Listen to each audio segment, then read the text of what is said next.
Oh, hey, good morning, y'all. Good afternoon. How y'all doing? Welcome again to the Mental Health Sports. And let me give a shout out to my little cousin, who is one of the top ball players in the country, Zaya Blockton. I want to give you a shout out. Keep doing what you're doing. I saw the little segment that they did on the local news about you and how you just tearing them up for Marquette University. So let me make sure I give you a shout out today, okay? All right, sweetheart. And the Marquette Golden Eagles. Y'all, do your thing. Do your thing. Okay. I want to talk about Derrick Rose a little bit. First of all, before I get to Derrick Rose, though, and the whole thing about him, should he retire or if he's going to retire, blah, blah, blah, blah, blah, yada, yada, yada. Before we go there, I want to give a congratulations. And I know I'm late because the channel was late. I'm just trying to catch up on it, y'all. Give it a little content and be able to put some videos on this channel that I've been wanting to talk about, okay? So I want to give Colin Kaepernick, Milwaukee's own. You know, I'm just going to be honest with you. A lot of us from Milwaukee think that he's the son of James Lofton. And so I'm one of them that does. His features not only just reek of James, just the way they got him out of Milwaukee, out of Green Bay. He lived in Milwaukee. I used to see him at the KFC by my house all the time. And so when him and Eddie Lee Ivory, and when they used to go down to this sports bar called Ricky's, down on State Street in Milwaukee, the strip joint, I think it was just too much. I think that for the Green Bay culture, it just couldn't happen. He was always getting caught up in these kind of scandals. However, that's neither here nor there. If that is your pop, that's not what I'm talking about, young man. What I want to do is congratulate you on your Muhammad Ali Award. That is something that you should wear proudly because, as I've stated before on prior videos, you are the only. First of all, I had to give shout out to your parents who adopted you, who actually gave you the courage to be a man, and that goes to show you the difference in when a person is raised with confidence and when a person is not raised with confidence. Now here you have a league full of black men. A league is over 70% black, and they are afraid in some capacity to get with Colin. And as I will admit now, it's gotten a little better since Jerry Jones called all of them slaves, and and the two brothers that tried to sell him out for the $100 million, it didn't work.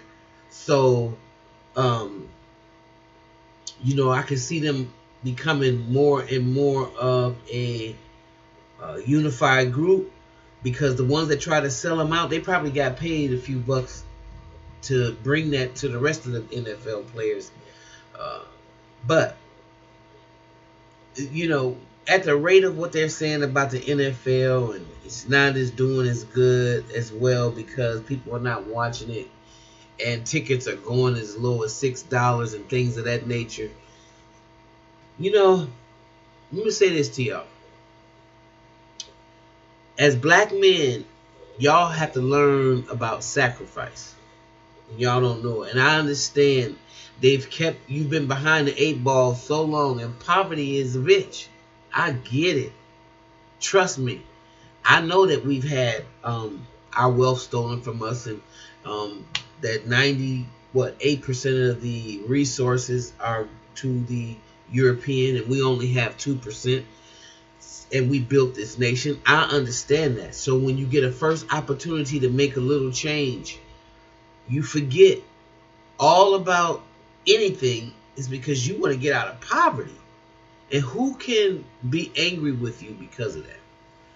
But what I'm here to tell you, as a seasoned old sister, now I'm an old man now, okay? And what I'm here to tell my little nephews and my little cousins and all you little young folk out there that have an opportunity to have stand up and to stand up for change, that little money they paying y'all on the field, you are more richer if you make the sacrifice in unity that a Colin Kaepernick made. There is no money, there's no cap that they could put on the unity if y'all all said, listen, we control this game. We're tired of you plucking us out of these inner cities, putting us on these fields just like slaves, and we enjoy it because we high-priced slave. Just like on the plantation, we get an extra butter, biscuit, and whatever else if we could run faster and we entertain. It's the same concept. Go call Fiddler, let him play for me. Fiddler get an extra crumb cake, okay? It's nothing different. But until you understand that, no, I am the fuel that makes this go. And either you're going to share some of this with me, and you're going to understand that it is because of history that creates the phenomena that happens every time we walk out on the streets and somebody said, oh, you shouldn't mix them together. What the hell do you think you mixing politics and all of that stuff when you sitting up there playing the national anthem in the first place? I mean, what is all that? It wasn't always about that. So since you created that and all these military commercials, that wasn't something that was always a part of the NFL. But since you're going to make the commitment to do that, and there's also black and brown bodies that die in these armed services, there is no way in the world you can pluck us out of these neighborhoods and refuse to acknowledge that we are being killed and we are being shot down, and this is not a figment of our imagination. And so we as a country are going to support you in saying we don't like the innocent shooting and killing of unarmed citizens. And collectively, as a group, we want it to stop because we want to see these niggas entertain us on the football field. And we want them to be comfortable once they leave this football field to know that we just not going to shoot them down because they're not going to just get shot down because virtue of the color of their skin. But you know what? You cannot police people's hearts. And that's why you have to put things in place to say, if you shoot an unarmed black person and you're going to keep on relying on not penalizing the people that shoot them, then you're going to have to put yourself in a position to say, how dare you be so arrogant to want to be entertained by these same people? How dare you? And how dare us be so stupid to keep allowing that kind of mindset that we can entertain them just like on the plantations, but we cannot even, not only get respect to the fact that we're feeding this system. We can't even get respect to say, no, listen, I got to acknowledge that there's too much oppression going on in these states all over. And it's more specifically, especially to black men, black and brown men. And I can't be quiet about this and entertain you without all of y'all seeing that there's a problem, because the minute you say it's a problem, then things will change. However, if you refuse to say anything about it, then it's never going to change. And that's you damn fine with that, because you don't care. Just like the master didn't care. So when I look at people like Colin Kaepernick that can see the injustice and stand out, he's the only person that deserves Muhammad Ali Award. And let this be known, I can speak on that. Several times I've sat down with Muhammad Ali at UWM, when he's come to lecture at the mosque at Mount Mariam, when he was there in Chicago, when he's come to Temple number 3 in Milwaukee, Wisconsin, back in the early 70s, Muhammad Ali has been an integral part of my life. I am honored to know that that award is bestowed upon Colin Kaepernick, because he's the only one that deserves it. He's the only one that knows what sacrifice means. Whether it's a self-inflicted sacrifice, whether it was, he knew that when he stood up and said something about it, and he didn't get called on it, when he said something about it, and he knew the reaction that he had, he knew that that was pretty much signing his death warrant. He's not that stupid. However, not to have support of your own people that you're representing, to me, that's the most craziest part of the whole thing. So nobody deserves it but Colin Kaepernick. Nobody deserves it, because he's a man, and I need to acknowledge a man. Now, we don't talk about what the rest of these things is.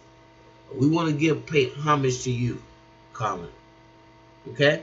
So, and in no way do I mean to be disrespectful, but I mean, when you have been given the strength of these gladiators to run up and down the field and can be 300 pounds and 6'5" and run up and down the field like gazelles, and you're afraid to say, I'm not going to play this day or whatever. I'm not from that era.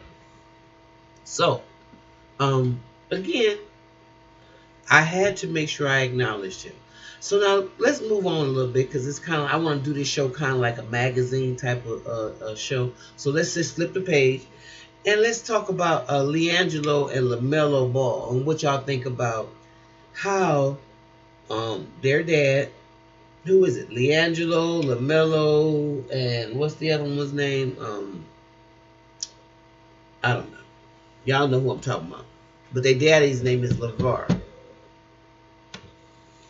I hear a lot of bad things. I hear a lot of controversial things that happen when people get to talking about, this man, and he needs to get out of his son's business, and he, blah, blah, blah, blah, blah, blah, la, la, la, la, la. I try to stay away from those kind of controversial issues. But when I look at the Mannings, Peyton Manning, Eli Manning, who was their daddy? Archie Manning, who played when I was a kid, when I was a young person. If you think for 1 minute he didn't guide their careers, you're absolutely insane. If he could decide who his son wasn't going to play for and who he was going to play for, and how dare y'all think that LeVar Ball doesn't have the right? I commend LeVar Ball, not so much for the shoes or anything like that. $400 for some shoes, well, okay, you got the hype, but not just so much for that. Y'all can't have it both ways. You look at the lies that they can get these surveys to validate in terms of black men not being in the house raising their black children. Okay, I know for a fact it's a lie. Most people that are sane and rational and live this life know that that's not true. Because all the brothers I know love their children, are in the house with their children. Now that's the ones I know. Okay, even if they can't find work sometimes. I'm not saying that there's an exception to every rule. I'm saying the majority of people I know. There are different versions of us. We're not all the same. Okay, so the people in my circle, in fact, I even know a few single fathers. And on the other channel, I think that we did an interview with one, or we're going.